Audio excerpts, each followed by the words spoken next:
Hello बच्चों, let's read the question. The question says the overall efficiency of transformer is 90%. The transformer is rated for output of 9000 watt and the primary voltage is 1000 volt. The ratio of turns in the primary to secondary coil is 5:1 and the iron loss at full load is 700 watt. Then the primary coil has resistance of 1 ohm.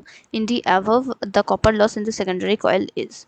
So पहले अगर हमें एक transformer दिया गया है तो फिर इसका प्राइमरी कॉइल में करंट है करंट I1 और पोटेंशियल है V1 और सेकेंडरी कॉइल में करंट है I2 और पोटेंशियल है V2। तो फिर इसके लिए हमारा एफिशिएंसी दिया गया है 90%, आउटपुट पावर दिया गया है 9000 वाट और इनपुट पोटेंशियल दिया गया है 1000 वोल्ट और नंबर ऑफ टर्न्स का रेशियो दिया गया है N1:N2 = 5/1 और कॉपर रेजिस्टेंस प्राइमरी कॉइल का रेजिस्टेंस दिया गया है 1 ओम।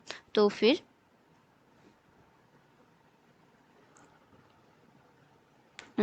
फिर यहाँ से हमें क्या फाइंड आउट करनी है कि सेकेंडरी कॉइल का कॉपर लॉस। सो इस क्वेश्चन का हमारा की कॉन्सेप्ट क्या है, हमें ये पता होना चाहिए कि हम सेकेंडरी कॉइल का करंट कैसे फाइंड आउट करेंगे। सो फिर हमें ये फॉर्मूला पता होना चाहिए कि V1/V2 = I2/I1 = N1/N2। N1 into ये प्राइमरी सेकेंडरी कॉइल का वाइंडिंग्स का रेशियो है और हमें पता होना चाहिए कि पावर आउटपुट को हम कैसे पावर इनपुट पावर से रिलेट कर सकते हैं। सो P output = eta into PI और पावर और करंट का रिलेशन क्या है, P = V/I। सो इस रिलेशन से हम पहले इनपुट करंट का वैल्यू फाइंड आउट करेंगे। So P output = eta into P input. So यहाँ से हम P इनपुट को कैसे लिख सकते हैं, P आउटपुट =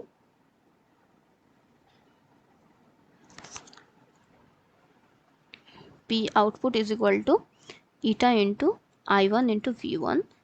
सो यहाँ से I1 का वैल्यू है P output by eta into V1। सो अगर हम वैल्यूज पुट कर देंगे तो ये हो गया 9000 बाई ईटा है 0.9 इंटू V है 1000। सो ये हो करंट प्राइमरी कॉइल का करंट है 10 एम्पियर।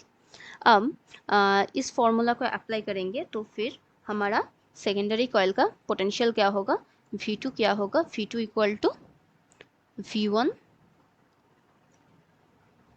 Into N2/N1। ये हो गया है हमारा सेकेंडरी कॉइल का पोटेंशियल और सेकेंडरी कॉइल का करंट क्या होगा, I = I1 इंटू N1/N2। अब हमारा रेजिस्टेंस क्या होगा, रेजिस्टेंस R2 क्या होगा, रेजिस्टेंस R2 = V2/I2।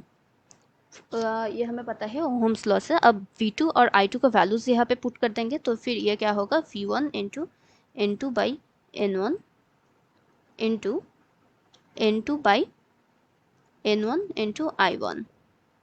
सो यहाँ से हमारा क्या होगा, V1/I1 into N2/N1 whole square.